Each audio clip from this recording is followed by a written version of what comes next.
Welcome to This Explainer. Today, we're diving deep into the blunt, unapologetic, and highly effective management philosophy of Kevin O'Leary. O'Leary has built this massive reputation as a ruthless investor, and he genuinely believes that in the business world, there are really only two types of people.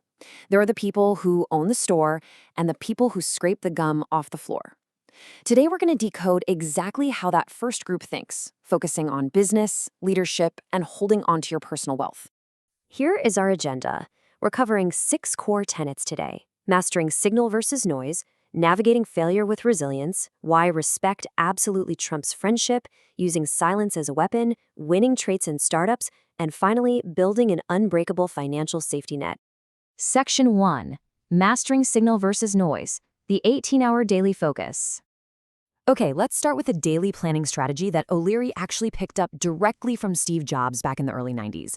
Now, Jobs was famously difficult to work with, right? But he brilliantly understood one concept that O'Leary now drills into every single CEO he works with: ruthlessly identifying your critical daily tasks. Apply this concept of signal versus noise to your everyday life. The signal is the top 3 to 5 absolute must-do tasks for your 18 waking hours. You have to get them done, no matter what. And the noise? Well, that's literally everything else: social media, random phone calls, or just trying to please everyone around you. To put that into perspective, Steve Jobs spent about 80% of his time strictly focused on the signal. O'Leary points out that modern titans like Elon Musk operate at practically 100% signal to achieve that level of greatness. They cut the noise entirely. Here's the harsh truth: if you're a leader splitting your time 50-50, you're gonna fail. Period. The real art of leadership is instantly interpreting whether incoming information is a crucial signal or just more pointless noise. Section 2. Navigating failure with resilience, mastering the emotional roller coaster.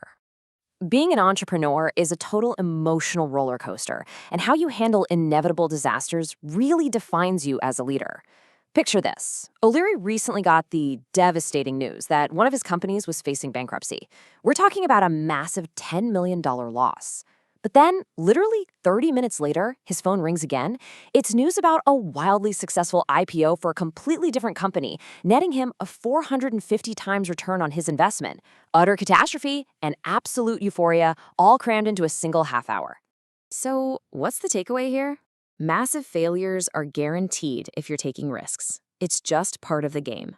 But a truly resilient leader never, ever lets those emotional swings, whether it's sheer panic or extreme euphoria, pull them away from their signal. You have to accept that you will lose money. Just never let one single bad outcome define your identity or destroy your business. Section 3. Respect trumps friendship, building an execution-driven team. Let's switch gears and talk about team building. O'Leary fundamentally rejects this modern trend of soft leadership. He is incredibly blunt about this. Your company is not a place to make friends. Focusing on likability or kindness isn't going to save a failing business. What really matters is professionalism, execution, and mutual respect. In fact, he openly admits he has employees he personally dislikes, but he respects them immensely because they execute flawlessly. That is the secret to building an unbeatable, execution-driven team. To enforce this ruthless culture of professionalism, O'Leary uses a very specific hiring timeline. He puts potential executives through a strict 4 to 6 month contracting phase right off the bat. The whole point is to road test them. Can they make high-stakes, independent decisions without needing someone to hold their hand? It's only after they absolutely prove their ability to execute that he actually offers them a permanent spot in equity. Section 4. Silence as a weapon. The power of pausing in negotiations. Now, this next tactic is a real game changer. Once, a female CEO of one of his portfolio companies sat him down and literally said, "Kevin, you talk way too much. You need to listen twice as much." Taking that harsh but honest advice, O'Leary radically completely flipped his communication style. He realized that by simply shutting up and listening, he made people incredibly nervous, causing them to reveal information and weaknesses they had fully intended to keep hidden. Let me give you a crazy example. During a highly tense litigation process, O'Leary sat directly across from his opponent and just stared at him. Dead silence. He did this for 90 excruciating, uncomfortable seconds. And you know what happened? The opponent literally couldn't handle the pressure of the silence and blurted out the exact dollar amount he was willing to settle for. Using silence in negotiations forces the other side to expose their weaknesses, and it can save you millions of dollars and countless hours of arguing.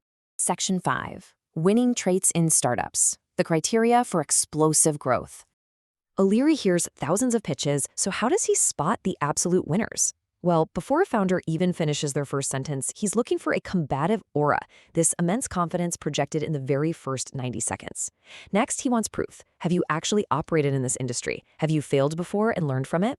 But the absolute biggest deal breaker, the numbers. You have to flawlessly know your market size, your margins, and your break-even data.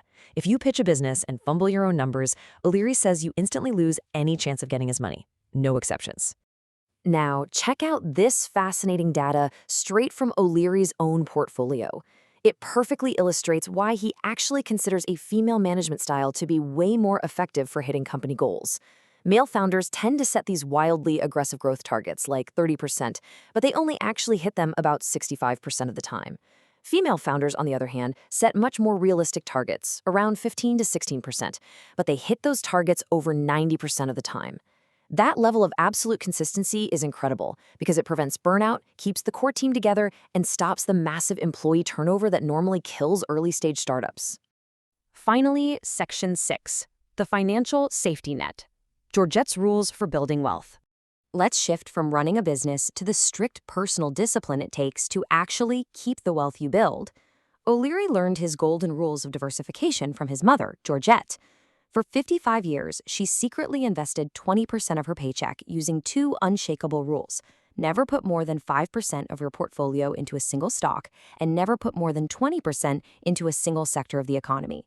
When she passed away, it turned out her modest investments had quietly compounded into a massive fortune, literally beating the returns of professional hedge funds. He takes that exact same aggressive discipline and applies it to his personal finances today. He insists your mortgage should never exceed a third of your income. He even forces his billionaire clients to strictly audit their spending every 30 to 60 days to stop lifestyle creep. And get this, his biggest warning?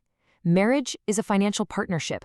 Merging your finances with someone who has secret spending habits without doing your full due diligence first is a massive cause of divorce, and that will instantly wipe out 2/3 of your hard-earned wealth. And here is O'Leary's ultimate, rock-solid foundation for financial peace of mind. He personally keeps a $5 million account invested strictly in U.S. Treasury bills. He never, ever touches it. No matter what happens to his businesses, the global economy, or the stock market, that safety net is always there. It's his absolute baseline for financial independence. To wrap up this explainer, I want to leave you with a question to evaluate your own path. Are you truly focused on the signal, the critical tasks, the discipline, and the professionalism that bring real results and freedom? Or are you just burning your time, your energy, and your wealth, drowning in the endless noise? The choice is entirely up to you. Thanks for joining us.